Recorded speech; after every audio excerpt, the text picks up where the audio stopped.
Баршаңызға қайырлы күн, құрметті 5 сынып оқушылары, арнаға қош келіңіздер. Сенімен бірге бүгінгі сабақта 1-90-ға арналған 5 сыныптың тақырыбы тапсырмалармен танысатын боламыз. So, let's start. Бірінші тапсырма бізде listening тапсырмасы. Оқушылар міндетті түрде тіркеліп, колокольчик батырмасын баса кетіңіздер. Алдағы уақытта 2-90-ның тақырыбы жұмыстарын жіберіп алмас үшін. Ал ендеше бірінші тапсырмадан бастайық, ол listening бөлімі. Task part 1, listen to this recording twice and underline an odd word. Яғни сіздер listeningті тыңдайсыздар, және listeningті айтылмаған артық сөздің астын сызасыздар. Мен сарымен белгілеп қойдым. Біріншісі back, екіншісі kickers. Part 2, listen to the recording twice and number the pictures. The first picture is done for you as an example. Яғни бұл жерде сіздерге суреттер беріліп тұр, иә?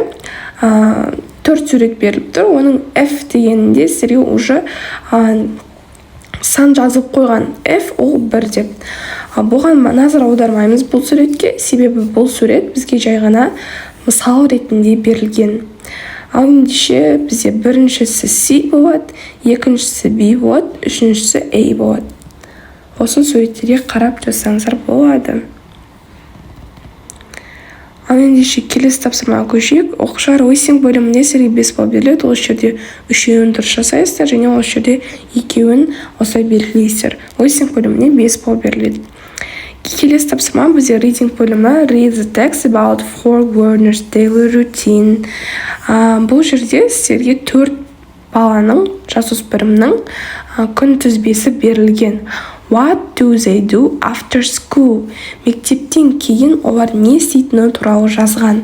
Міндетті түрде мәтінді оқыңыздар, және сол мәтін арқылы біз қазіргі таңда жұмыс істейтін боламыз. Сізге мәтінді оқып берейін. Бірінші оғыз Макс туралы екен. My name is Max. After school, I help my mom and dad. Then I go to the park. There I meet my friends and we play different games. When I come home, I usually play chess. I'm Julia. Екіншісі. I'm Julia. After school, I like drawing and painting pictures. Then I write stories. I put the stories and pictures on my bedroom wall. Үшіншісі. I'm Lucky. After school, I do my homework, then listen to my CDs.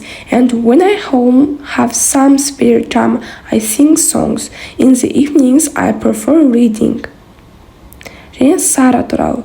My name is Sara. I go swimming every Monday. I play tennis with my friends every Tuesday.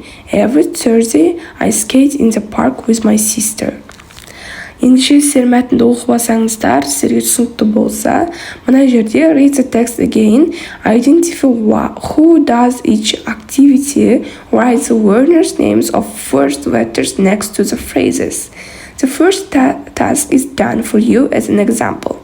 Қараңыздар оқушылар, мына жерде әртүрлі іс-әрекеттер берген. Enjoy art, do sport activities, like music деген сияқты. Осы іс-әрекеттерді кім жасайтындығын сіздер бөліп жазу керексіздер. Егер Макс болса, M деп жазасыздар, Джулия болса, G деп жазасыздар, яғни есімінің ең бірінші әрпін жазасыздар. Люки болса, L жазасыздар, Сара болса, S жазасыздар. Біріншісінен бастайық. Enjoy art is Julia. Сол үшін G жаздық. Екіншісі. Do sport activities is Sara. Сол үшін S жаздық. Like music Lucky. Сол үшін L жаздық.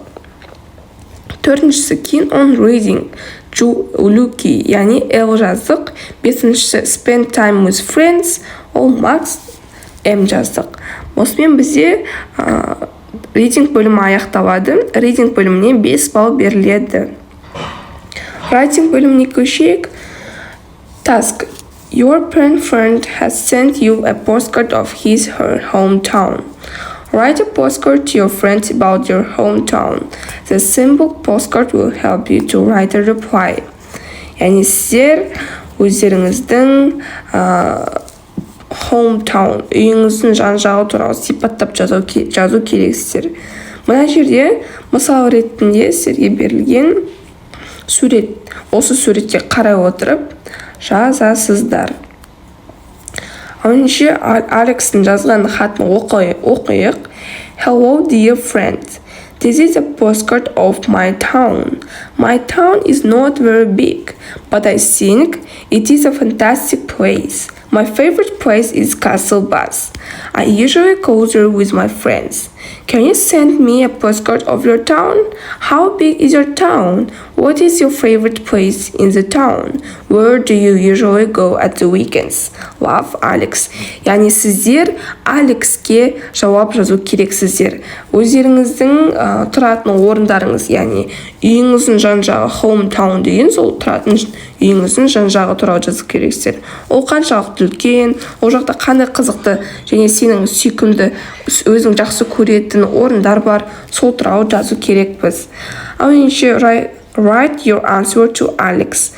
Алекске жауабымызды айтайық. Of course, I will send you postcards of мына жерде оқушылар my болады. My town. My town is big and have a lot of beautiful places. But my favorite is garden around my home. Usually, I go to the park because I love nature. Осымен бізде writing тапсырмасы аяқталады. Және оқушылар, келесі тапсырма бізде speaking тапсырмасы. Speaking тапсырмасында сіздерге карточкалар беріледі. Сол карточкаларға қарап жауап бересіздер. Яғни сіздерге ең алдымен сұрақтар берілген. Task. Choose one of these picture below and describe it. Сіздер мына суреттердің ішінде бір суретті алып сипаттау керексіздер. Және ол суретті сипаттау барысында осы сұрақтарға толық жауап беріп қамтып өтіңіздер. What can you see in the picture? Суретте не көріп тұрсың? Where are people or cartoon characters? Жалпы суретті толықтай сипаттау керекпіз. Мен мына екінші суретті алдым, балалар футбол ойнап жатқан суретті. Ал ендеше бастайық. In the picture, we can see 5 children. There are 4 boys and a girl. They are playing football on the football pitch.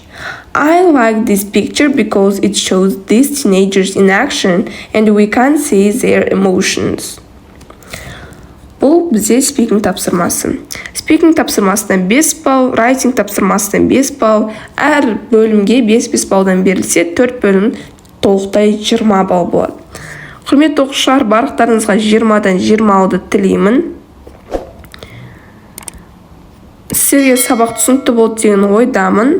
Міндетті түрде арнама тіркеліп, колокольчик батырмасын басып, достарыңызбен бөлісуді ұмытып кетпеңіздер.